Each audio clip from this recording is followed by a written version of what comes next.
लिखे time varying magnetic field.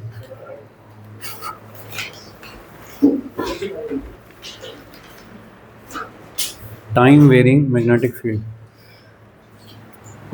Magnetic field किसी zone में कहीं पे मैग्नेटिक फील्ड है and it is varying with time, increase हो सकता है, डिक्रीज हो सकता है।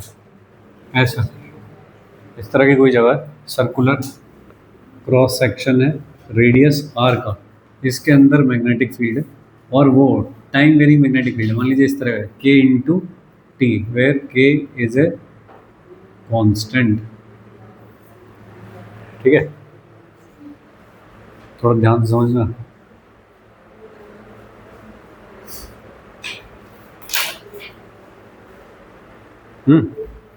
तो अगर यहाँ पे मैंने एक कंडक्टिंग लूप रख दिया सपोज इस जगह पे, ये है एक कंडक्टिंग लूप, सही। तो इससे बाउंड एक मैग्नेटिक फ्लक्स होगा, ठीक है क्या? और वो टाइम के साथ चेंज हो रहा होगा क्योंकि बी चेंज हो रहा है टाइम के साथ, ठीक है जी। तो इससे एसोसिएटेड फ्लक्स कितना होगा अगर मैं आर रेडियस मान रहा हूँ इसके, ठीक है। तो flux associated with conducting loop of radius r, ऐसा इस लूप से बाउंडेड फ्लक्स निकालना चाह रहा हूँ, कितना हो जाएगा phi is equal to B into area, तो बी और साथ में हो जाएगा पाई आर स्क्वायर फाइव ऐसा।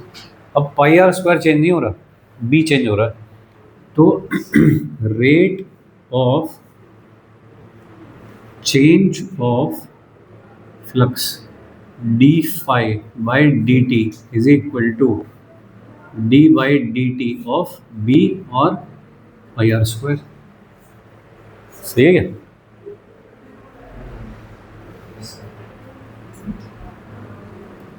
ठीक है, तो इंड्यूस्ड ईएमएफ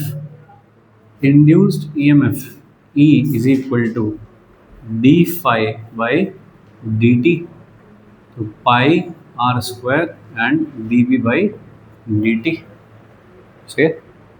और क्योंकि ये कंडक्टिंग है तो उसमें करंट भी होगा, तो induced current I is equal to E upon इसका जो भी रेसिस्टेंस हो, तो हो गया pi are square upon R और D B by D T, सही बात। तो पुराना काम है सब, फ्लक्स निकाल लो, फ्लक्स का चेंज निकाल लो, फिर इंड्यूस्ड ईएमएफ लिख लो, फिर करंट लिख लो, सही। ओके, अगर इसमें करंट है इंड्यूस करंट, तो इसमें क्या चार्ज मूव कर रहा होगा, इलेक्ट्रॉन चल रहे होंगे, ठीक है। कौन चला रहा होगा इलेक्ट्रॉन को?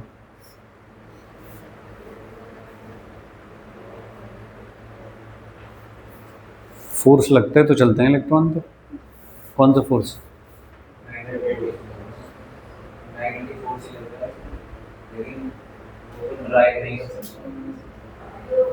कौन चला रहा है? तो करंट है तो एक इंड्यूस्ड इलेक्ट्रिक फील्ड भी होगा, ठीक है। और E इज इक्वल टू कितना लिखूंगा उसे, E डॉट डी एल ऐसा इज इक्वल टू ये pi are square d B by D t, ठीक बात।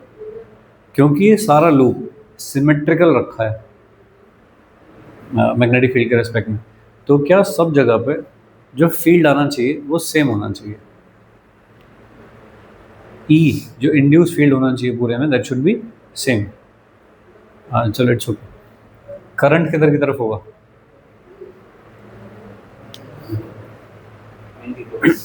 बोलो भाई, बी जो है वो बढ़ रहा है नीचे की तरफ, तो ये ऐसे करना चाहेगा, तो करंट कैसे होगा? इस डायरेक्शन में होगा करंट। फील्ड कैसे होगा? करंट की डायरेक्शन में फील्ड होगा, तो फील्ड इसको फील्ड कैसे रहा होगा, मतलब ऐसे रहा होगा पूरे लूप में फील्ड, ठीक है। फील्ड की वजह से चार्ज के ऊपर एक फोर्स लगेगा। अगर मैं मान लीजिए यहाँ पे कोई डी क्यू चार्ज मानी हुई है तो उसके ऊपर एक फोर्स लगेगा ऐसे टेंजेंशियल, फिर वो तुरंत इधर हो जाएगा, फिर ऐसे टर्न टर्न टर्न होता रहेगा और इस पूरे सर्कल में एक फोर्स लग रहा होगा उनके ऊपर, ठीक है। वो इलेक्ट्रिक फील्ड, तो सब जगह पे जो इलेक्ट्रिक फील्ड है उसकी वैल्यू सेम होगी और वो हर जगह पे लेंथ के अलॉन्ग होगा। तो अगर मैं यहाँ पे छोटी लेंथ कंसिडर करता हूँ तो लेंथ भी उधर की तरफ और ई भी उधर की तरफ, तो दोनों के बीच का एंगल 0 और सब जगह पे ई की वैल्यू सेम है। तो d L is equal to pi are square d B by D t. तो ई इंटू इसको क्या लिखूंगा दोस्त, 2 pi r, complete length is 2 pi r is equal to pi are square d B by D t. एक pi और एक are cancel, तो ई electric field कितना होगा, आर अपॉन 2 और D B by D T. ये है इलेक्ट्रिक फील्ड का फॉर्मूला कि कितना इंड्यूस्ड इलेक्ट्रिक फील्ड होता है because of the time varying magnetic field. समझे क्या? ये पुराना काम था वही, अब एक नई दिशा में जा रहा है सब कुछ, इलेक्ट्रिक फील्ड की तरफ जा रहा है सब, ठीक है। अगर मैंने यहाँ पे एक लूप रखा होता,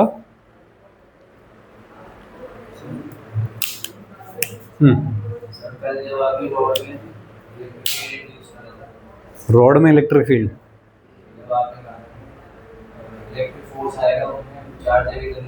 हाँ हाँ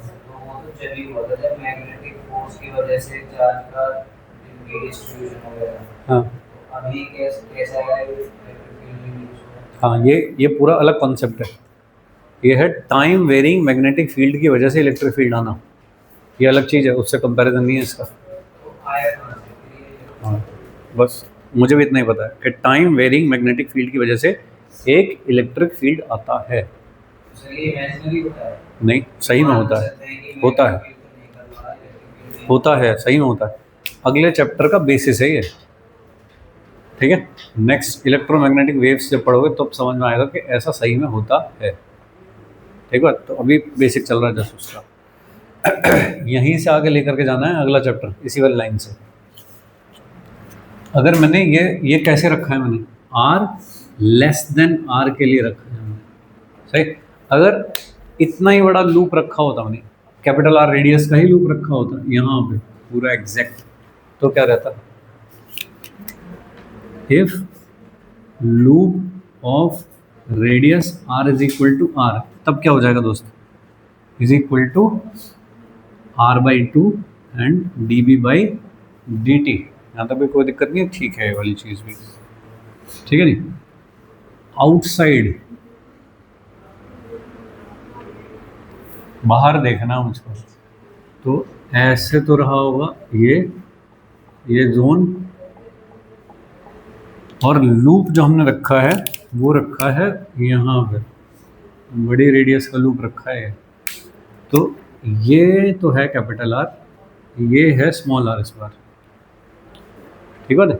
फिर वैसे ही काम करोगे जैसे करते आए हो, इस लूप से एसोसिएटेड फ्लक्स लिखोगे, कितना लिखोगे, phi is equal to B into area, flux B, तो ठीक है, बी है मैग्नेटिक फील्ड जो कि के टी की फॉर्म में टाइम के साथ वेरी कर रहा है।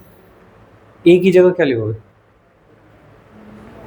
क्या लिखोगे, फाई छोटा और बड़ा आर, बड़ा क्यों लिखेंगे, जहाँ पे फ्लक्स होता है, जितने एरिया में फ्लक्स होता है वो वाला एरिया लिया जाता है। यहाँ थोड़ा ही फील्ड है, तो जितने एरिया में फील्ड होता है वो वाला एरिया लिया जाता है। तो ये नहीं कि पाई और छोटा आर स्क्वायर इसका एरिया ले लो इस बार, नहीं, एरिया ये वाला लिया जाएगा। इसका रेट ऑफ चेंज लिखना है मुझको, कितना होगा, B D B by D T, और एरिया तो चेंज हो नहीं रहा, वो तो सेम है, ये चेंज हो रहा है बस, d B by D t will equal to के।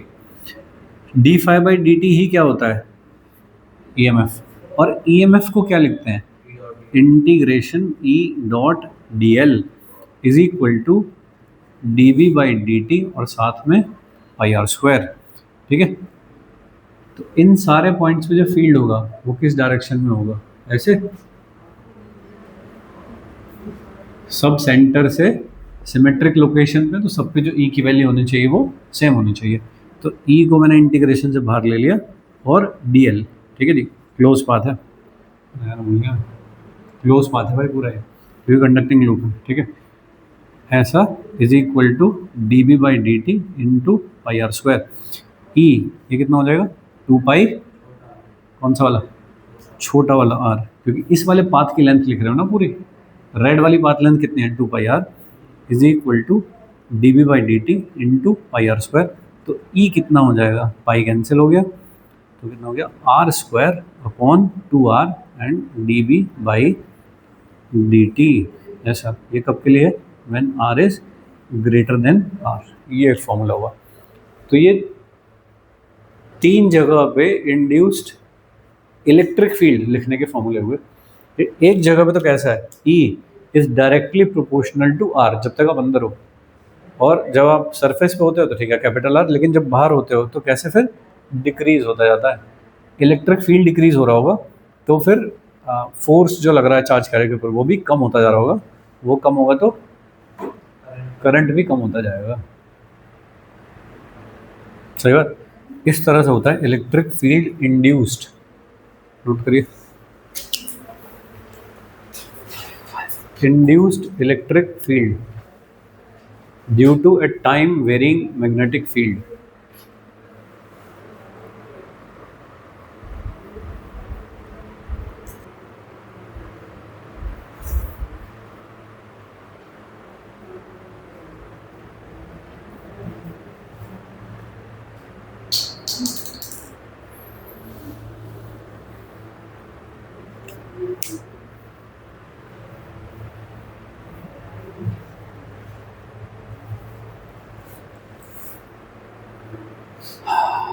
पावर क्या होती है दोस्त, electrical power P is equal to,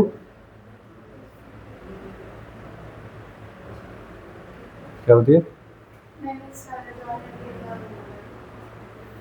VI, V कौन है, इंड्यूस्ड EMF कोई होता होगा, या वोल्टेज, इसमें कैसी वोल्टेज आएगी, इंड्यूस्ड EMF आएगा, तो उसे हम स्मॉल e से लिखते हैं, स्मॉल e से लिख देंगे इनटू I, ऐसा लिख दें, या फिर हम इसको E स्क्वायर अपॉन R ऐसा लिख दें, R रेसिस्टर है और E जो है वो वोल्टेज है जो इसकी वजह से प्रोड्यूस हुआ होगा, ठीक है।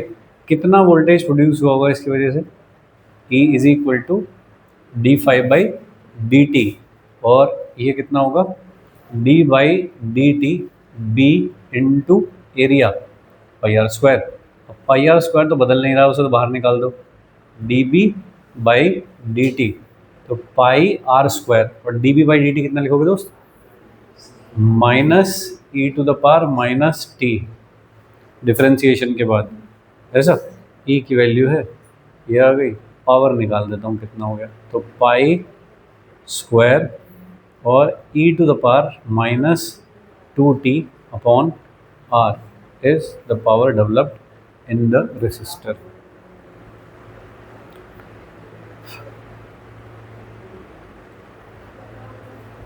ठीक है, तो जैसे नॉर्मल काम करते आ रहे थे वैसे ही करना। फील्ड के बारे में बात करी जाए तो फील्ड निकालना है, नहीं तो भाई जो चल रहा है कॉमन में चलते रहने दो।